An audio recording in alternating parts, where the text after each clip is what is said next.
Olá para você que nos acompanha. Estamos com mais um episódio do Escuta Mana aqui para vocês. Geralmente eu começo os episódios, né, bem feliz e tudo mais, mas ainda assim, tô feliz, mas ainda assim é com um assunto bem delicado, mas que há solução. A gente vai falar sobre o Setembro Amarelo, a importância dele para todo mundo, não especificamente para aqueles que de uma certa forma precisam de uma atenção especial, mas o Setembro Amarelo ele vem justamente para ajudar a todo mundo. Flávia, como é que funciona o Setembro Amarelo?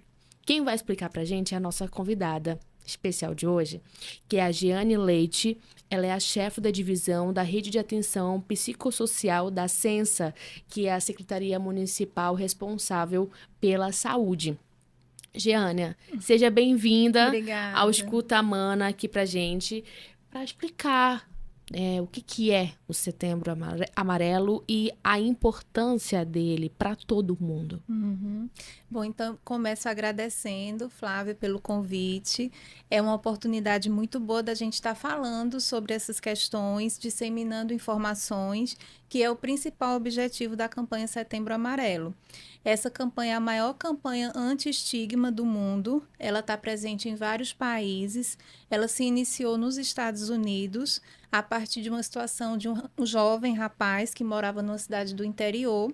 Ele gostava muito de mecânica, de carros, essas coisas, e aí ele consertou um carro lá que era amarelo. Ele era uma pessoa muito querida e infelizmente ele acabou cometendo suicídio.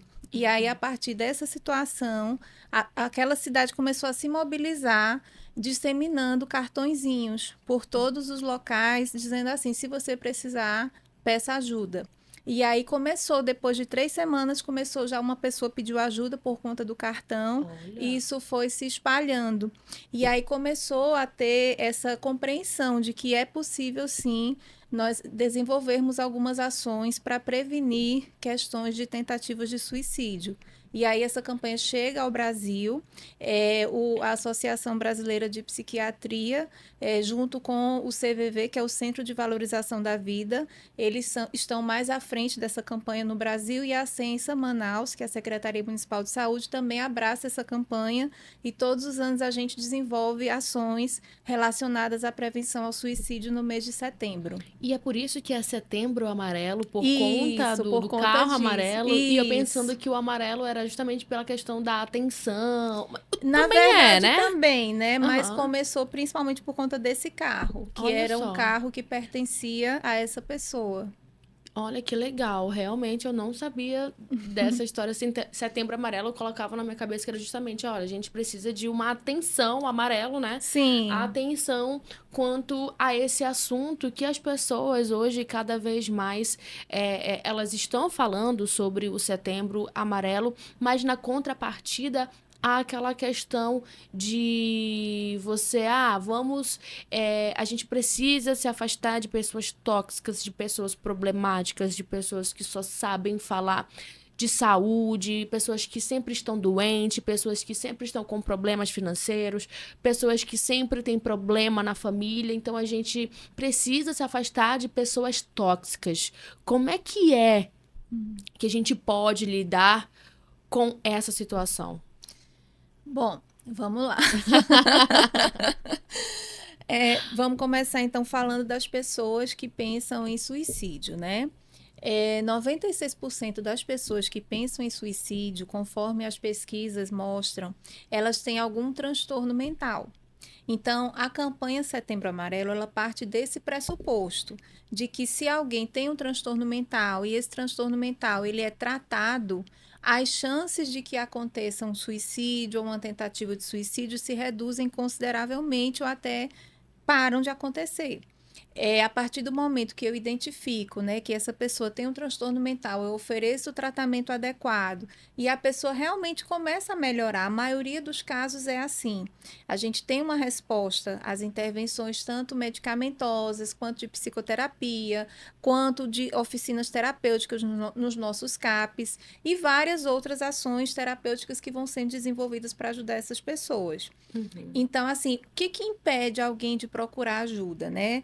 É porque às vezes existe ainda aquele estigma associado ao transtorno mental, né? Da pessoa não poder falar sobre isso, da pessoa ter medo também de ser rotulada como louca. Ainda hoje as pessoas têm medo de procurar o psicólogo, de procurar o psiquiatra, acham que só vai ao psiquiatra quem é louco, né? E aí elas não vão e ficam postergando, postergando. E quanto mais elas demoram a procurar ajuda, para qualquer transtorno, mesmo que não seja mental, quanto mais tempo eu vou ficando com esse transtorno, as chances são de que esse transtorno vá se agravando. Olha só que situação. E quais seriam esses transtornos? A gente fala aquele transtorno de personalidade? Sim, também. Assim, existe uma classificação internacional de doenças, né, que a gente chama de CID, e dentro dessa classificação existe a parte dos transtornos mentais. Então, são vários transtornos, né? A gente tem, por exemplo, principalmente depressão, é um transtorno que está muito fortemente relacionado com essa questão de suicídio, mas tem muitos outros transtornos de estresse pós-traumático, transtorno do pânico, esquizofrenia, transtorno bipolar e por aí afora. Olha Então, só. assim, independente do tipo de transtorno, não é um transtorno X que vai levar à depressão, é um transtorno mental que Sim. não foi tratado adequadamente, que agravou e que pode chegar a esse ponto. Porque o que leva uma pessoa a pensar em suicídio, assim, no modo geral, né? Sim. É que a pessoa está numa situação que ela compreende que não tem solução. É o que a gente chama de desesperança. Ela não consegue enxergar uma luz no fim do túnel. Então, é tipo assim, eu já tentei o que eu podia na cabeça dela, né? Ela não consegue visualizar outras formas de resolver aquele problema, e aí então vem para ela esse pensamento.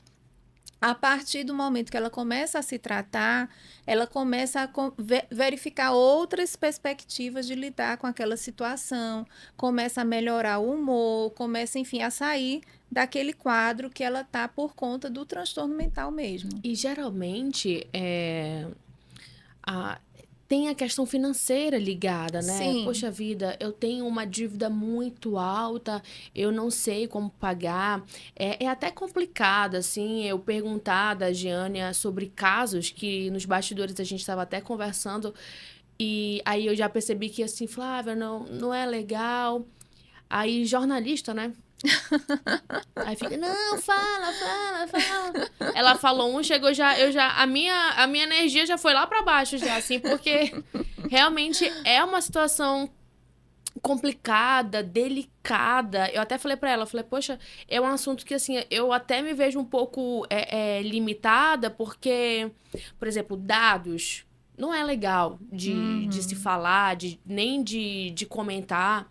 De casos também. É claro que a gente, do lado da comunicação, a gente recebe muitas informações, né? Sobre, aconteceu um homicídio em tal canto. Quando a gente chega lá, não é a questão de homicídio, é questão de suicídio. E a gente não divulga, a gente não dá publicidade para esse tipo de situação. E é importante que a imprensa também possa entender a importância de não dar publicidade a essas coisas, né? Isso, para não influenciar alguma pessoa que por acaso já esteja com alguma vulnerabilidade em relação a isso. Principalmente em um cenário onde todo mundo tá aqui no telefone. Sim. Tá no trânsito, tá no telefone, tá em casa, tá em telefone. E as pessoas que estão por trás, estão por dentro aqui, produzindo conteúdo para que o número de visualização seja maior. E quando esse número de visualização seja maior, questão de suicídio, é uma situação que, na minha avaliação da Flávia, é uma situação bem baixa, porque a gente está lidando com a saúde da família, com a saúde da própria pessoa que tirou a vida. Tem várias situações por trás, né, Giânia? Sim. Exatamente. Ainda pensando naquilo que eu estava falando, eu me lembrei de um estudo que foi feito com pacientes com depressão, Sim. que foi feito assim, tinha 10 informações que eram oferecidas a esse paciente no laboratório, né? Ele recebia 10 informações. Dentre essas 10 informações, 9 tinham um conteúdo positivo e uma tinha um conteúdo negativo. E aí, beleza, mostrava todas as 10 informações e no final, aqueles que estavam com depressão, aí se perguntava, né? O que você lembra do que te foi dito? Eles lembravam só daquele negativo. Olha só. Porque isso é próprio do funcionamento mental da pessoa que está com depressão. Ela tem um filtro para coisas negativas. Então a senhora está me falando que a pessoa que tem depressão, provavelmente ela não saiba que ela tem depressão? Sim, às vezes acontece. Mas o que eu estou falando é o seguinte: quando a pessoa está deprimida, ela tem uma tendência a enxergar as coisas somente negativas. Então, não é que tudo na vida dela esteja 100% ruim, mas as coisas boas ela não consegue visualizar porque ela está realmente deprimida. Isso é uma característica do quadro da depressão, né? Essa visão voltada mais para os aspectos negativos. Por isso que quando eu falo do tratamento que a gente consegue fazer, a gente até brinca, né, com os pacientes que a gente diz assim, olha, uma pessoa com depressão, ela pode estar usando óculos, só que com uma lente cinza. Então, para onde ela olhar, ela vai ver tudo cinza. A partir do momento que ela começa a fazer o tratamento, começa a fazer o acompanhamento, é como se ela colocasse uma lente transparente. E aí eu sempre faço essa ressalva de que não é uma lente cor-de-rosa, que vai ver tudo maravilhoso. Não, é uma lente transparente, que vai ver realmente o que está acontecendo de fato. E aí ela começa a enxergar outras situações da vida que ela não conseguia perceber, de coisas positivas, de opções de resolução do problema. Inclusive, se for uma questão financeira. Então, estou com uma dívida enorme, como é que eu posso lidar com isso? Então, a gente tem as formas de lidar com isso. Vamos ver como é que você pode programar para você pagar essa dívida, quais foram as tentativas que você já realizou, o que faltou você tentar para resolver isso. Começar, de repente, a utilizar esse recurso da internet, do celular, para procurar vídeos de educação financeira, para começar a se organizar. Então, é toda uma questão de mudança de paradigma, de mudança de perspectiva, para começar a ter um recomeço, né, de reconstruir a sua história. Agora, só para que você possa ter noção, esse assunto, ele é tão importante e ele precisa ser cada vez mais falado nas conversas, né, nas rodas de conversa, dentro de casa, principalmente, nos centros de ensino, porque é um assunto que realmente todo mundo tem. Por exemplo, problemas. Todo mundo tem. Alguns maiores, outros menores, mas é uma situação que todo mundo tem. E como é que a gente vai fortalecer a nossa rede de apoio? Geralmente essas pessoas também falam que eles não têm apoio dentro de casa, enfim.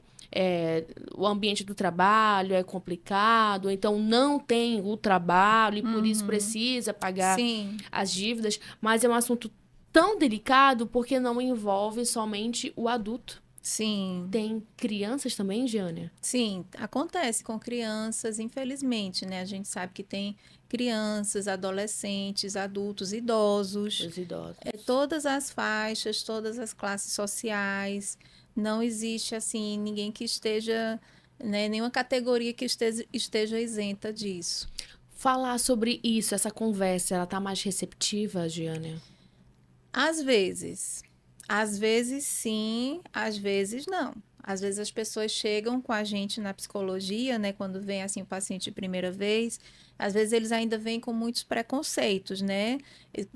Eu vim aqui só porque a minha mãe me obrigou, só porque a minha esposa insistiu, mas eu não preciso estar aqui, eu não, né? Aí depois quando você vai conversando, aí a gente compreende que é realmente muito essa questão do estigma mesmo de ir ao psicólogo, de ir ao psiquiatra.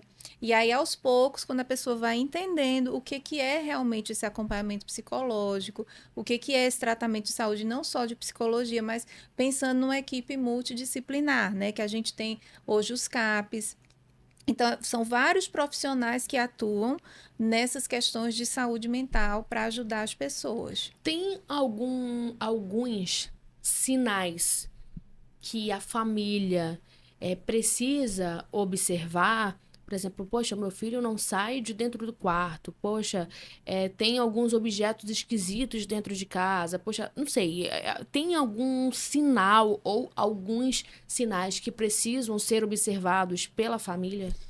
Observar a mudança de comportamento, né? Vamos supor que seja uma pessoa que sempre conversa, que é sempre assim extrovertida, está bem calada, está se isolando, está com dificuldade para dormir. Então você acorda de madrugada, aquela pessoa está acordada, não está se alimentando direito, começa a perder peso, ou então está ingerindo uma quantidade muito elevada de alimentos também, são fatores que a gente vai observando, mas principalmente são verbalizações do tipo assim, eu queria sumir, eu queria que Deus me levasse, eu queria ir embora, eu queria que tudo isso acabasse. Então, são frases assim que fazem a gente ficar de olho, né? E observando. Então, o que é que eu posso fazer para ajudar uma pessoa querida minha, próxima, né? Um amigo, um familiar, que apresente essa situação. Então, primeira coisa é tentar botar de fora todo tipo de estigma, de preconceito, entender que transtorno mental é uma coisa que acontece mesmo, enfim, que a gente pode ajudar, né? Que naquele momento é aquela pessoa que está precisando de ajuda, mas em outro momento pode ser com você, pode ser com um filho seu, né? Enfim. E aí colocar isso de lado e se dispor realmente a ajudar a pessoa. E de que forma realmente eu posso ajudar? A melhor opção é levar essa pessoa até um atendimento com um profissional da saúde, seja ele qual for. Vamos dizer que eu já tenho um vínculo lá na unidade de saúde da família mais próxima da minha casa, com aquela enfermeira, com a CS, com o médico, enfim, é aquele profissional que eu já conheço, que eu já confio. Procure o profissional de saúde mais próximo, que seja da sua confiança, fale sobre isso, diga que você não está bem, peça ajuda. Eu já tô com um problema financeiro, não tenho dinheiro para comer e agora eu vou gastar dinheiro com o psicólogo. Não faz muito sentido, mas tem essa rede justamente Isso. para que possa dar apoio, né, Jana? Exatamente, a rede de atenção psicossocial. A rede ela começa a partir da unidade básica de saúde, que é da atenção primária à saúde. Então, são essas unidades que estão mais próximas mesmo das casas das pessoas, né? É aquela unidade que faz uma visita domiciliar, que tem o agente comunitário de saúde e tal. Então, começa por ali. Né? A pessoa pode procurar ajuda ali, sinalizar que está precisando de ajuda. Quando chega lá, vai ser atendido pelos profissionais, e aí, se for identificado que é um caso assim que ultrapassa o grau de resolubilidade daqueles profissionais, então eles podem fazer um referenciamento desse usuário para outras unidades de saúde com maior grau de resolubilidade, como, por exemplo, as unidades de atenção de média complexidade, que são as policlínicas. Aí, nesse caso, a gente tem as policlínicas municipais, que tem psicólogos, e temos policlínicas estaduais, que não são de gestão da Secretaria Municipal de Saúde, são da gestão do Estado. Essas policlínicas têm os psiquiatras, que atendem através do complexo de regulação, né, do CISREG. Então, precisa o agendamento acontecer através do CISREG. São consultas reguladas, mas que também eles podem fazer esse suporte medicamentoso, fazer esse acompanhamento na área da psiquiatria para essas pessoas. Quando ultrapassa esse grau de resolubilidade da média complexidade, aí a gente tem os CAPs, que são os Centros de Atenção Psicossocial. Na cidade de Manaus, nós temos 5 CAPs. No caso, são 4 de gestão municipal e 1 de gestão estadual. Então, esse de gestão estadual é o CAP Silvério Tundes, que fica no Santa Etelvina, e ele é para pessoas com transtornos mentais a partir de 18 anos. Temos um outro CAPS também similar a esse no município, que é o CAPS Benjamin Matias Fernandes, também para essa mesma população. Fora esses dois, a gente tem um CAPS para pessoas com problemas em relação a álcool, crack e outras drogas, que é o CAPS AD, e temos 2 CAPS infanto-juvenis. que no Olha. caso eles atendem as duas situações, crianças e adolescentes, tanto com transtornos mentais, como com problemas em relação ao uso de álcool, crack e outras drogas. Olha só, há trabalhos de conscientização, Ediane, nas escolas, para as crianças, para os adolescentes, porque a gente sabe que nos ambientes de centros educacionais, né, de educação, enfim, há aquela questão do bullying, há aquela Uhum. questão de zombar muito com o colega, é um gordo, é pobre, é zarolho, o cabelo é esquisito, a cor, não sei o quê. E isso vai causando problema. Então, há trabalhos nesses centros de educação? Sim, esse ano a campanha Setembro Amarelo da Secretaria Municipal de Saúde, uma das ações também está sendo desenvolvida no nosso programa de saúde na escola, que é o Legal. PSE, que são profissionais nossos que atuam junto às escolas. Então, vão ser desenvolvidas atividades educativas para pais, professores e alunos. Não são todas as escolas, são as escolas do PSE, mas nós temos essa programação para esse ano, sim, para tratar dessas ações de prevenção ao suicídio, tocando também nessas questões de bullying. Agora, a Gênia falou assim, é claro que são as pessoas que precisam de ajuda, mas tem uma resistência, né? Tem aquela questão do estigma e Uhum, tudo mais. Mas de que forma que a pessoa ela pode se aproximar, ela pode ali aos poucos, sim. para sentir a confiança da Uhum. pessoa. Se é alguém que você já conhece, né, que é um amigo, que é um familiar seu, é talvez um pouco mais fácil por um lado, né? Isso. Porque você vai dizer assim do quanto que você ama aquela pessoa, do quanto que você se importa com ela, do quanto que você quer vê-la bem e que você gostaria que ela aceitasse essa ajuda, né, no sentido de que ela possa sair daquela situação em que ela se encontra. É sempre nessa fala assim do acolhimento, né, sem críticas, sem estar dizendo, para com isso, porque também tem isso, né? Às vezes as pessoas veem uma pessoa com depressão e não necessariamente com pensamento suicida e dizem assim, para com isso, se levanta, vai, penteia o cabelo, põe uma maquiagem, tá tudo bem, tá tudo resolvido. E não é assim. Hum. A pessoa que está com depressão, ela não sente vontade de fazer essas coisas. Então, ela não tem vontade de se autocuidar, né? De estar se penteando. Às vezes, quando está numa depressão muito grave, ela não tem vontade de tomar banho, ela não tem vontade de sair de casa, não quer ver as pessoas. É uma falta de sentimento de prazer naquelas coisas que antes ela sentia prazer em realizar. Então, nada para ela tem gosto, né? Então, isso é uma característica de um quadro depressivo. E aí, às vezes, as pessoas, por não entenderem, elas dizem: para com isso, já tá bom, já chega, já deu. E aí, isso não ajuda. Não é assim que a gente consegue ajudar. Né? Porque Talvez essa pessoa que precisa de ajuda tanto quanto a é outra, né? isso. Foi só um parêntese.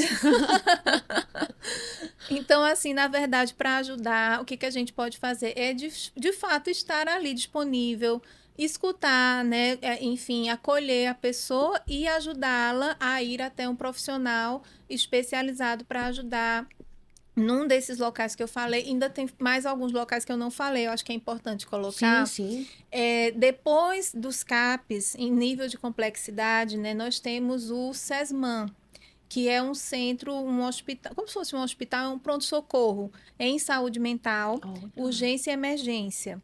Ele fica localizado onde era o Caíque Rubim de Sá, na Estrada dos Franceses. Uhum. E aí o que acontece? Quando chega um ponto, né, que a pessoa realmente ela está pensando em cometer suicídio, em se machucar, né, em se, enfim, acabar com a sua própria vida, ou de cometer um homicídio, enfim, de agredir outras pessoas, a gente tem essa opção de levar para lá, que tem médico 24 horas, 7 dias por semana. Então a pessoa vai ser atendida, né? Enfim, o ideal é que ela vá com um acompanhante, mas se não for o caso, também não é um impedimento para ela ser atendida.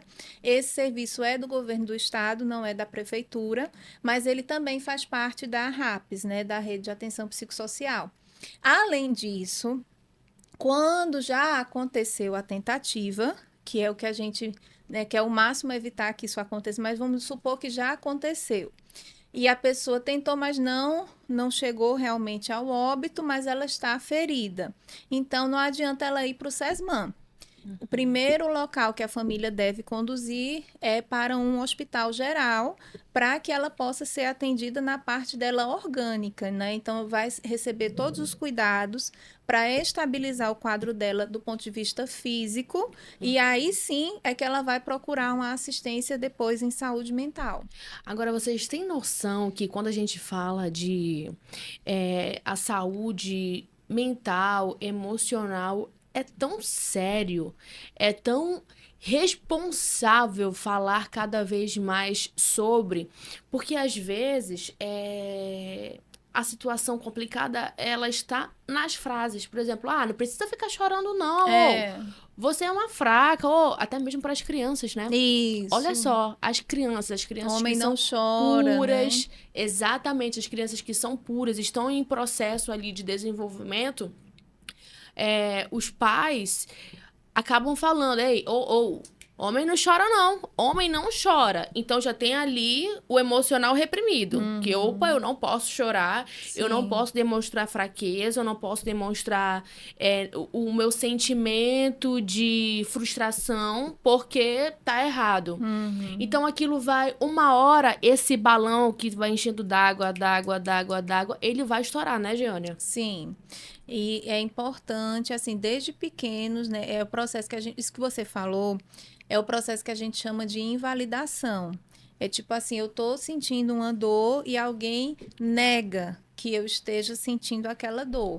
Então, isso vai acontecendo de maneira sucessiva, né? Em diferentes momentos ao longo da vida. E acaba gerando, pode acabar, né? Não é todo mundo, mas se a pessoa tem já uma vulnerabilidade biológica, uma predisposição, e ela está num ambiente desse tipo invalidante, ela pode acabar desenvolvendo algumas características que são relacionadas ao que a gente chama, por exemplo, de transtorno de personalidade borderline. Isso. Que é justamente essas pessoas assim que tiveram esse histórico de invalidação. Então, elas têm, vamos dizer assim, uma dificuldade de lidar, de regular as emoções. Elas têm uma sensação assim muito mais intensa do que a maioria das pessoas frente a um determinado estímulo, e às vezes também elas demoram muito mais a passar. Então, vamos dizer que você teve um aborrecimento hoje, mas dentro de um certo tempo você já passou, você já se acalmou. Essas pessoas, elas têm um tempo muito maior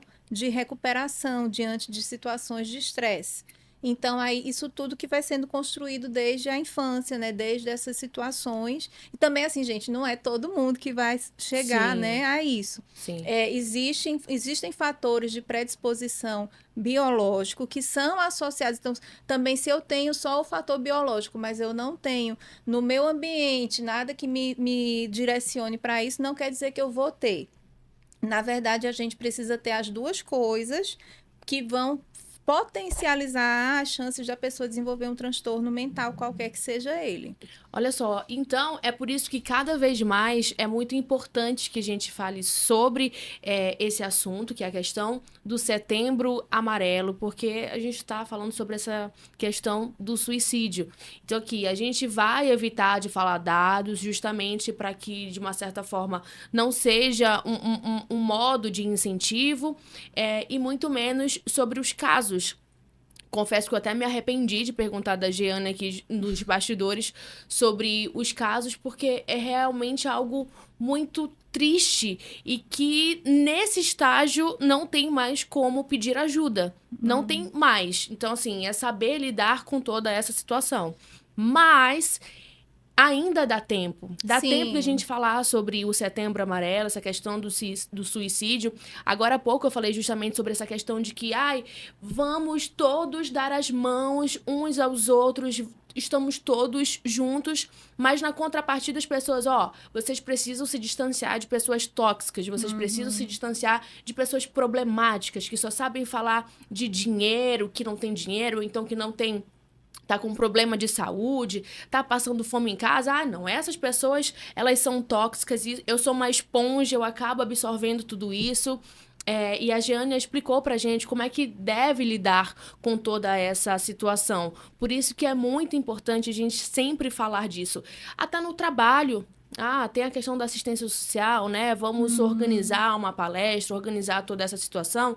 Nos centros de educação, vamos conversar com as nossas crianças sobre essa questão do bullying. Vamos conversar com os nossos adolescentes, que eles estão ali numa fase onde tem a insegurança do corpo, onde Sim. tem a insegurança da carreira profissional. Poxa vida, eu preciso passar no vestibular. Sim. Poxa vida, eu preciso ter tantas horas de estudo. Poxa vida, eu preciso dar uma realidade diferente para os meus pais que passam por necessidade. Terminar o namoro, né? Terminou Nunca mais o namoro, eu vou nossa, conseguir ninguém, não vou. só tem essa pessoa, né? E aí é aí que entra.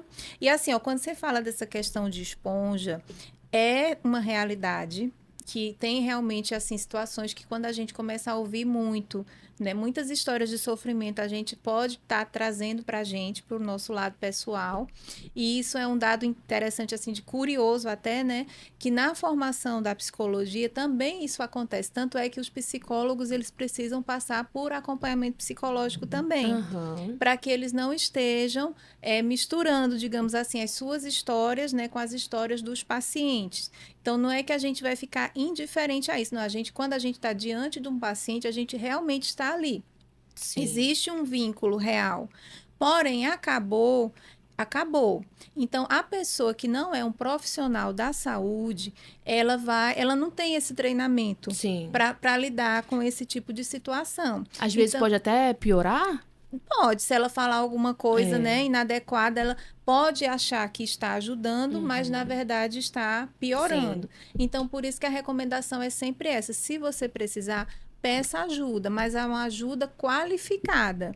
Então, se eu não sou profissional da saúde, mas eu tenho um ente querido, eu tenho um amigo que está precisando, como que eu posso ajudar? Eu ajudo levando ao profissional da saúde. Olha só. Então, assim, agora, Jeane, a gente já explicou sobre como identificar, como ajudar, onde procurar. Falamos também que essa situação pode estar com as crianças, os adolescentes, os idosos, no ambiente de trabalho. Mas você, como uma profissional justamente da área, o que dizer para a população diante do cenário onde tem os problemas financeiros, onde tem a situação de complicação na família, de saúde, enfim, em todas as esferas. O que dizer? Tem uma frase que diz assim, né? Que é como se fosse uma oração, né? Que diz assim, Senhor, dai-me sabedoria para lidar com as coisas que eu preciso lidar. Resolver os problemas que eu preciso resolver. E também dai-me aceitação das coisas que eu não posso resolver. E depois também me dá sabedoria para eu distinguir uma das outras, né? Então, Sim. O que é que eu posso resolver, o que é que eu não posso resolver? Então, o que é que isso quer dizer? A gente precisa aprender a entender que tem coisas na vida da gente que a gente consegue resolver. E se eu consigo resolver, eu tenho que correr atrás de procurar como é que eu vou resolver. E tem algumas coisas que eu não posso mudar. Então, eu vou trabalhar na perspectiva da aceitação. Então, sei lá, diversas situações. Acabou o namoro, né? Aquela pessoa não me quer mais. Ou, enfim, sei lá, por alguma razão, terminou o namoro. Aí, agora, se eu aceito a situação, eu gostei? Não. Aceitar não quer dizer que eu gostei, não quer dizer que eu concordei. Aceitar quer dizer que eu não me revolto contra.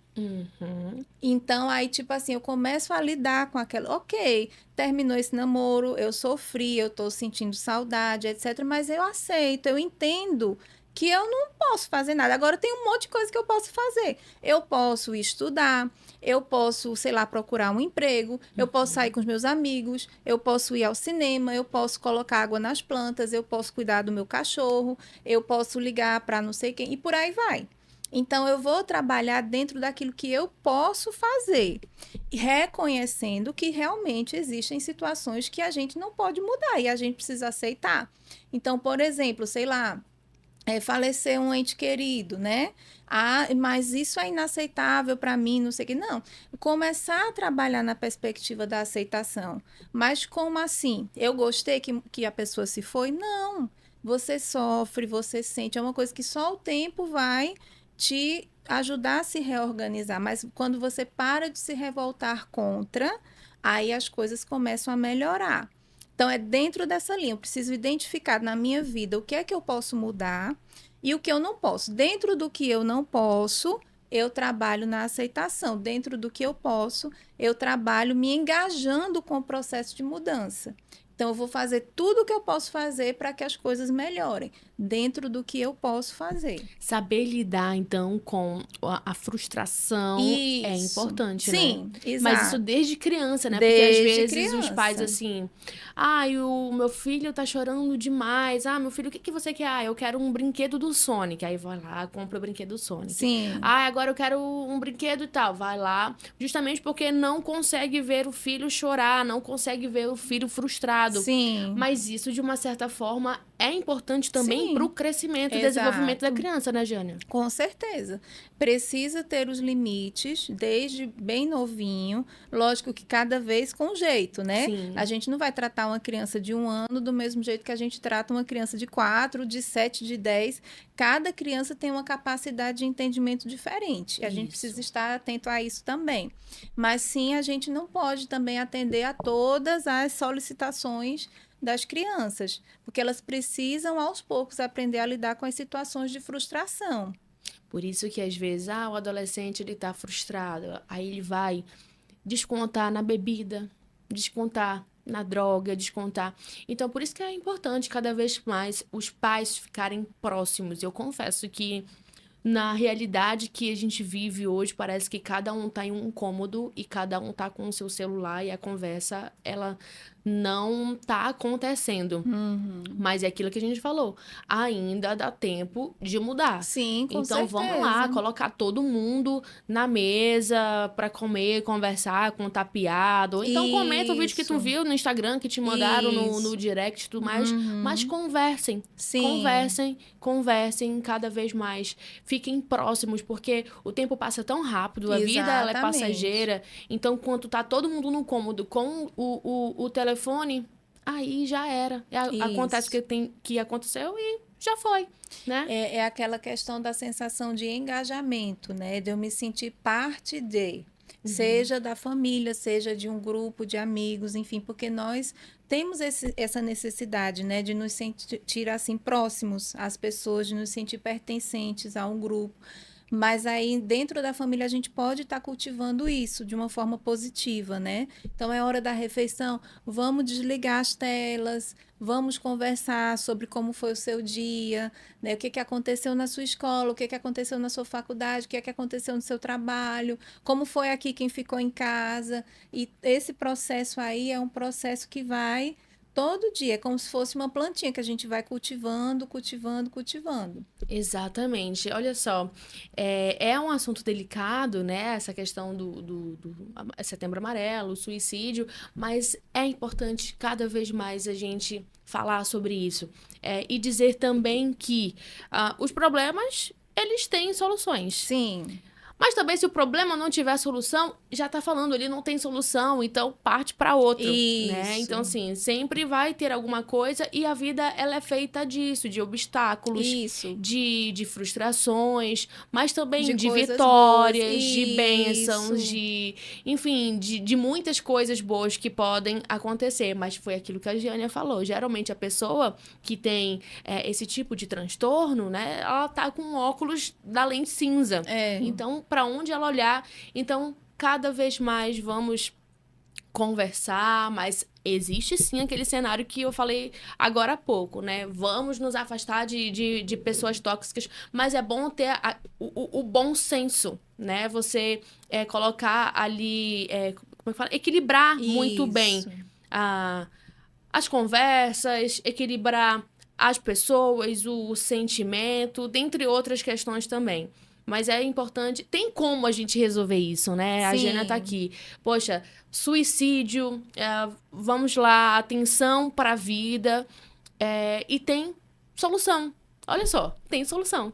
Vamos tratar, Isso. vamos conversar, vamos dar as mãos, vamos compartilhar, porque às vezes o teu problema pode ser o mesmo que o meu, Sim, mas as pessoas exato. elas não falam, né? É. Inclusive tem um trecho de uma música que é bem assim: quem ri de tudo é desespero. Às vezes a gente nem imagina que a pessoa tá passando algum tipo de dificuldade dentro de casa, no trabalho, enfim, porque a pessoa ela tá sempre sorrindo, Sim. ela tá sempre bem. A gente falou aqui sobre alguns sinais, mas talvez isso também pode ser um sinal, né, Jânia?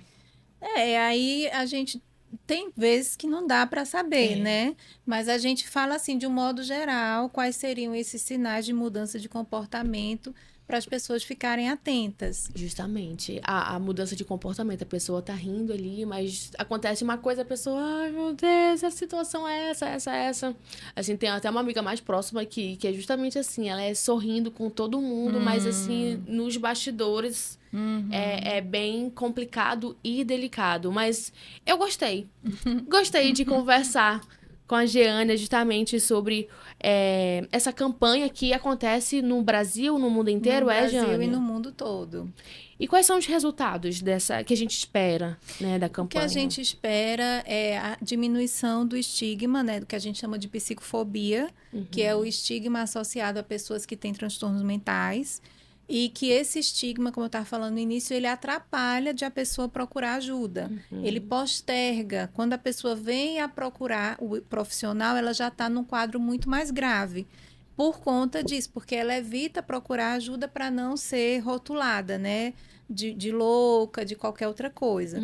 Então, o que a gente espera é que a pessoa procure ajuda e ela procurando ajuda, ela vai receber ajuda, ela vai conseguir tratar as suas situações de saúde mental para poder melhorar o seu quadro. Jeane Leite, chefe da divisão da Rede de Atenção Psicossocial da Sensa. Eu quero muito agradecer a tua participação Eu aqui no agradeço Escuta também. Mana. Foi a primeira vez do podcast dela. Espero que a experiência tenha sido boa.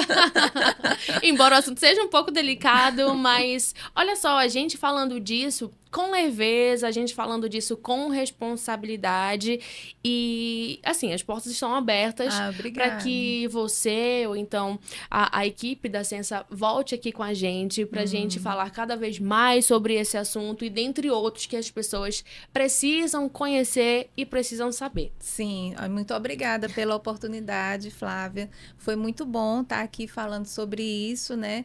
Eu só fico com receio de ter esquecido de falar alguma coisa importante. Mas para se esqueceu, não tem problema, pode voltar aqui com a gente que a gente fala. Tá bom, muito Tá bom? obrigada, viu? E assim, eu só peço que realmente as pessoas que estão nos ouvindo agora, né, se elas estão passando por essa situação ou conhecem alguém, não tenha receio de procurar ajuda, né? Se você precisa, vá atrás. Eu queria falar também só uma coisa que eu lembrei.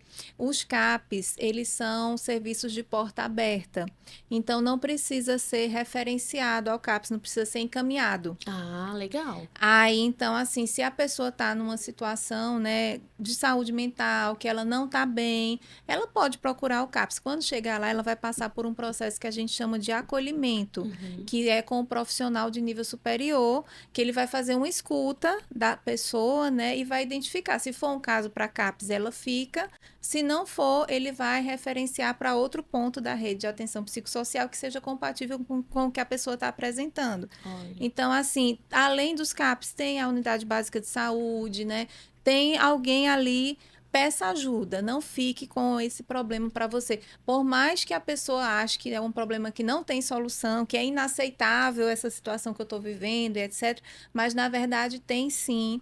É porque isso faz parte do esquema mesmo do transtorno. Da gente acreditar que não existe esperança, que não existe solução. Mas, a partir do momento que você começa um tratamento, aí você começa a mudar a sua visão e começa a ver outras oportunidades.